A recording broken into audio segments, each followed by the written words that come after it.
Aku teringat oleh perkataan Mbah Banu bahwa orang yang kita sayang akan diambil terlebih dahulu oleh jin penunggu cincin ini.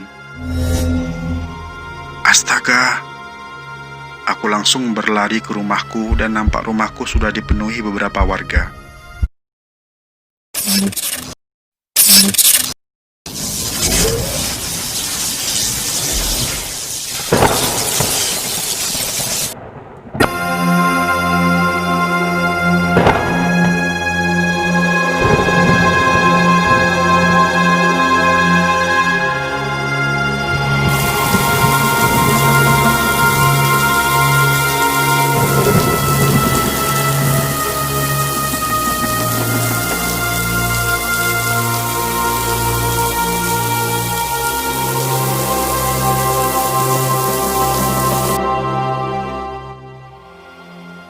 Assalamualaikum warahmatullahi wabarakatuh.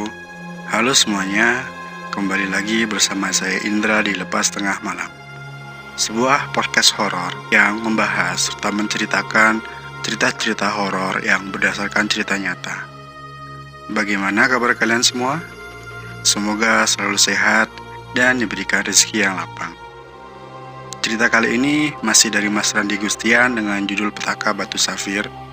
Buat kalian yang belum tahu bagian pertama dan kedua, linknya ada di deskripsi ya. Dan yuk, tanpa berlama-lama, langsung kita simak aja ceritanya. Selamat mendengarkan.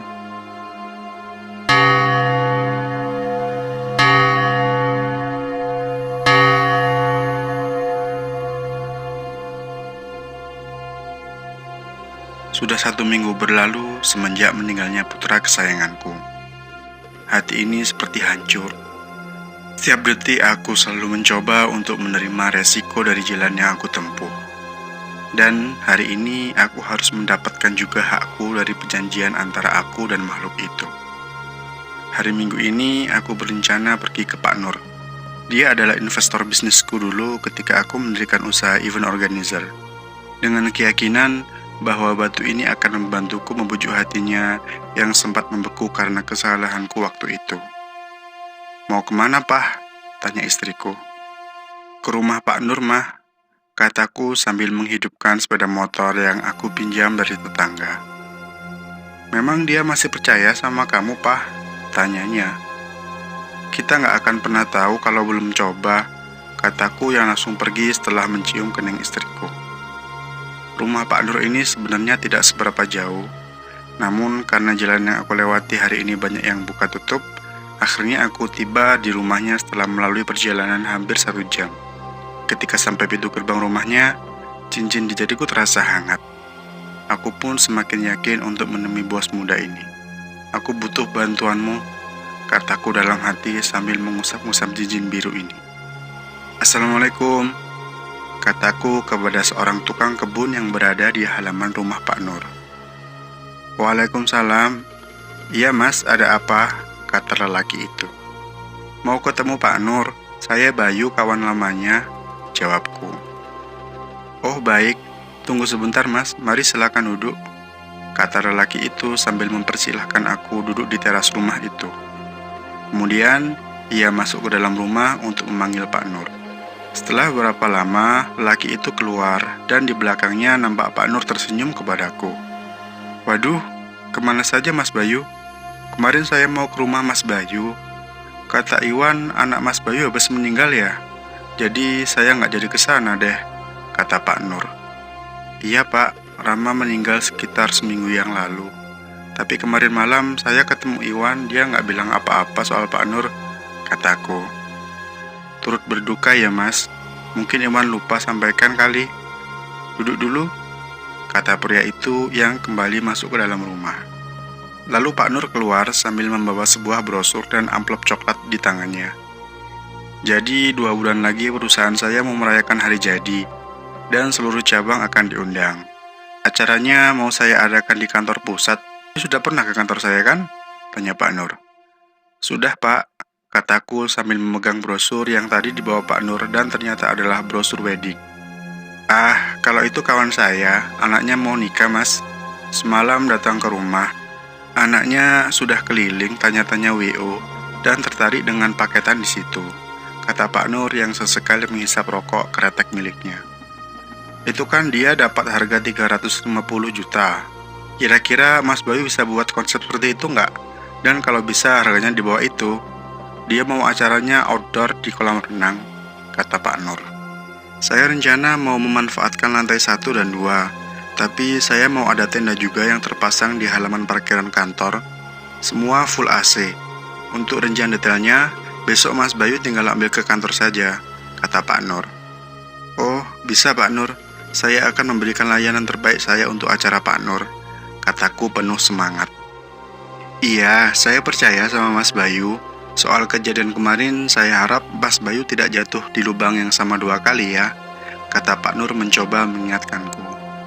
Kemudian Pak Nur mendapatkan telepon yang aku rasa sangat penting saat itu. Ya sudah Mas Bayu, saya mau ada urusan. Besok Mas Bayu jangan lupa ke kantor saya ya. Ya Pak Nur, pasti, kataku sambil menganggukkan kepala. Nah, ini dipegang dulu aja. Nilainya kurang lebih ada sekitar 20 juta. Ini hanya sekedar tanda jadi saja. Besok sisanya Mas Bayu bisa ambil ke kantor saya, kata Pak Nur sambil memberikan amplop coklat yang berisi uang. Wah, terima kasih banyak Pak. Kemudian aku pamit dan kembali ke rumah. Sesampainya di rumah, aku menceritakan semua ke istriku, dan istriku tentu saja senang bukan main. Aku memberikan semua uang itu kepadanya untuk keperluan sehari-hari dan untuk membayarkan beberapa hutang kami di warung. Aku teringat Eko dan segera menghubunginya.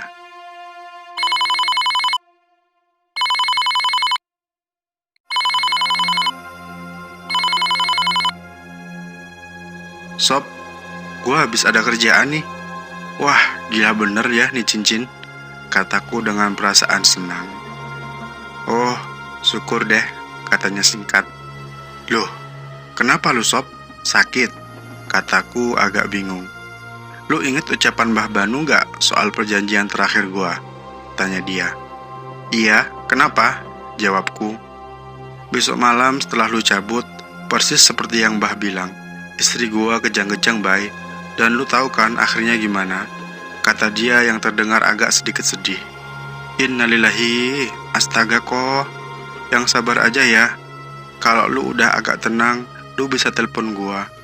Kataku coba untuk memberikan waktu untuk Eko bisa tenang. Iya bye, thanks ya. Jaga semua orang yang lu sayang selama masih ada waktu, kata Eko sambil menutup teleponnya. Aku lalu memikirkan nasibku sekarang. Bagaimana nanti hidupku? Bagaimana aku bisa hidup tanpa orang yang aku sayang?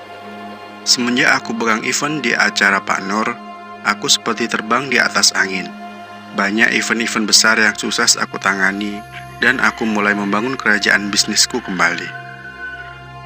Kali ini harus lebih besar dari sebelumnya, tekadku. Beberapa bulan berikutnya, aku sudah mampu untuk menyewa kantor dan merekrut karyawan. Dan beberapa bulan lagi aku akan membeli rumah agak besar di kawasan Bekasi. Hari berganti hari, bulan berganti bulan, dan tanpa terasa kalau bulan besok sudah saatnya makhluk itu menagih persembahan dariku. Aku mulai agak gelisah. Siapakah yang akan kukorbankan? Aku memiliki sebuah rencana agar nantinya tak terlihat mencurigakan. Dan kupanggil semua karyawanku untuk berkumpul di ruang meeting, termasuk security dan office boy. Hari ini saya akan memberitahu sesuatu. Mulai saat ini, setiap 1 tahun sekali saya akan berikan hadiah kepada salah satu karyawan terbaik di kantor ini. Saya akan memberikan sebuah sepeda motor dan uang senilai 10 juta rupiah, kataku. Semua karyawanku bertepuk tangan dan terlihat wajah mereka nampak senang sekali. Dan untuk kali ini, setelah melalui pertimbangan secara matang, maka hadiah kali ini saya berikan untuk Mbak Wiwit, kataku. Menurutku keputusan ini tepat, karena Mbak Wiwit saat itu baru saja memiliki seorang anak yang baru berusia 5 bulan. Antara senang karena sudah mendapatkan target, di sisi lain aku pun kasihan dengan Wiwit dan anaknya saat itu. Tapi aku harus bagaimana lagi? Inilah jalanku. Beberapa minggu kemudian, tibalah saat di mana makhluk itu mengambil korbannya. Malam itu aku agak gelisah dan merasakan cincin ini terasa hangat di jariku. Keesokan harinya aku mendapatkan informasi dari security bahwa Mbak Wiwit tidak masuk karena anaknya meninggal semalam. Sudah setahun lebih aku menjalani hidup sebagai pelaku pesugihan, dan semua yang aku inginkan dapat aku lakukan. Uang, harta, semua telah aku miliki. Hampir setiap bulan aku dan istriku pergi liburan, hal yang tidak akan aku dapatkan ketika hidup susah pasca kebangkrutan usahaku dulu. Namun setelah beberapa lama aku menjadi pribadi yang jauh berubah dari aku yang sebelumnya. Mudah tersinggung, marah, dan belakangan ini sering terjadi keributan antara aku dan istriku. Karena itulah aku jadi sering keluar malam. Awalnya hanya untuk menghilangkan penat, minum-minum, berpesta bersama teman-teman, dan lain-lain. Hingga pada suatu malam ketika aku hendak pulang dari salah satu diskotik di Jakarta, aku enggan untuk pulang melewati jalan tol karena aku agak sedikit mabuk juga waktu itu. Pikirku jika memang nanti aku tidak kuat bawa mobil, aku bisa sewa hotel di perjalanan untuk istirahat. Jam menunjukkan pukul 3 pagi dan kondisi jalan masih sepi saat itu. Ketika melewati sepanjang jalan di kawasan Pulau Gadung, tiba-tiba dari arah kanan jalan terlihat seorang laki-laki tua menyeberang jalan. Sedikit kaget, aku langsung menginjak rem dan membuang arah mobilku ke sebelah kiri hingga sedikit menabrak pembatas jalan. Karena marah, aku lantas membuka pintu mobilku dan hendak memarahi orang tua ini. Namun orang tua ini malah mendatangiku dan menatapku penuh rasa iba. Harta bisa dicari, namun kebahagiaan hanya ada di hati, kata orang tua itu sambil terus memandangiku. Seperti tersambar petir, tubuhku lalu bergetar. Kata-katanya seperti tepat menusuk jantungku. Orang tua itu lalu melanjutkan langkahnya, dan setelah agak tersadar dari lamunanku, aku langsung memanggilnya. "Pak, mohon maaf Pak, tadi saya agak ngelamun bawa mobilnya," kataku. "Banyak-banyak istighfar, jangan sampai kosong hatimu," jawab dia. "Oh iya Pak, maksud perkataan Bapak tadi apa ya?" tanyaku. "Yang mana?" "Oh, hahaha, sudahlah, tidak baik bicara di tengah jalan begini. Kalau kamu mau ngobrol sama saya selalu ada di masjid itu," kata orang tua itu sambil menunjuk sebuah masjid yang hanya terlihat kubahnya saja dari posisiku saat ini. "Sudah, kamu harus cepat pulang. Kasihan keluargamu menunggu di rumah," kata dia sambil melanjutkan langkahnya dan kali ini benar-benar meninggalkanku. Aku masuk kembali ke dalam mobil. Sebelum jalan, aku lihat kembali orang tua ini. Dengan raut wajahnya yang bijaksana, terlihat sejuk sekali di mataku. Keesokan harinya, aku kembali memikirkan kejadian semalam. Ingin rasanya aku menemuinya lagi. Orang tua yang misterius, siapa dia? Aku lalu memandangi cincin yang menempel di jariku dan mengingat bahwa aku telah jauh menyimpang dari jalan Tuhanku. Aku memang memiliki segalanya sekarang, namun tetap saja hati ini masih terasa kosong. Seperti ada sesuatu yang hilang dari kehidupanku. Dan tanpa terasa air mataku menetes, dan hati ini sangat ingin sekali melakukan kewajibanku sebagai umat muslim, sholat. Aku memaksakan langkahku untuk mengambil air wudhu. Sesampainya di kamar mandi, aku hidupkan keran air dan mulai membasuh kedua tanganku. Namun, tiba-tiba cincin ini terasa panas sekali di jariku. Sampai-sampai aku berteriak karena jariku serasa dibakar. Setelah agak reda, aku melepaskan cincin ini dan kembali membasuh kedua tanganku. Dan kembali jariku merasakan panas yang luar biasa. Akhirnya aku mengurungkan niatku untuk sholat. Aku lalu teringat orang tua itu dan memutuskan untuk bertemu dengannya, berharap akan ada solusi dari masalah yang tengah aku hadapi ini. Aku mengambil kunci mobilku dan berjalan menuju garasi. Tanpa pikir panjang, aku pun pergi ke tempat pertemuanku dengan orang tua itu semalam. Hari ini jalan agak lengang, Mungkin karena hari Minggu, jadi jalan agak lancar. Karena biasanya rute yang aku tempuh ini sangat macet di hari-hari biasa. Sesampainya aku di jalan semalam, aku melihat sebuah kubah masjid dan mengikuti jalan yang menuju ke arah masjid itu berada. Setelah sampai di parkir masjid, aku lalu turun dan nampak orang tua itu sedang berbincang-bincang dengan beberapa orang di teras masjid. Dia lalu tersenyum kepadaku, nampak wajahnya yang penuh harisma menyambut kedatanganku. Gusti Allah punya rencana baik. Dia bisa membolak-balikkan hati manusia, dan dia juga yang memberikan hidayah kepada siapa yang dikehendakinya.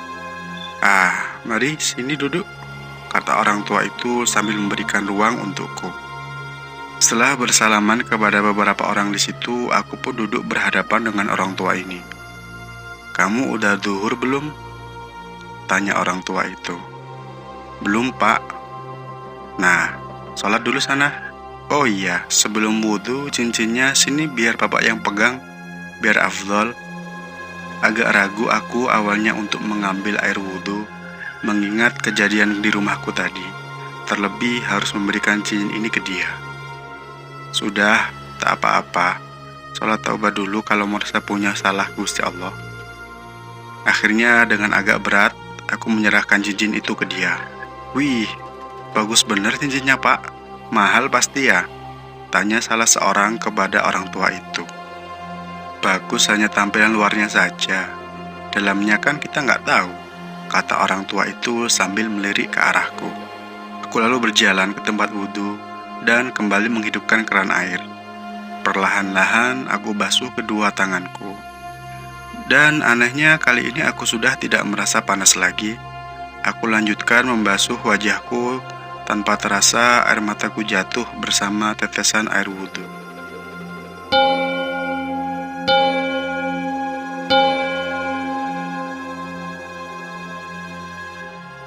Demikian cerita Petaka Batu Safir bagian kedua. Saya ucapkan terima kasih untuk kalian yang setia mendengarkan cerita horor dari podcast Lepas Tengah Malam. Untuk kalian yang suka mendengarkan cerita-cerita horor seperti ini, langsung aja like ya, dan jangan lupa subscribe channel ini, karena kita akan selalu mengupdate cerita menarik lainnya. Nyalakan juga loncengnya, agar kalian nggak ketinggalan cerita-cerita lain dari Lepas Tengah Malam. Untuk kalian yang punya cerita-cerita mistis dan ingin di-share di channel ini, silahkan secara runut kirim via email ke lepastengahmalam@gmail.com. Sekian, saya Indra, undur diri dulu. Terima kasih. Assalamualaikum warahmatullahi wabarakatuh.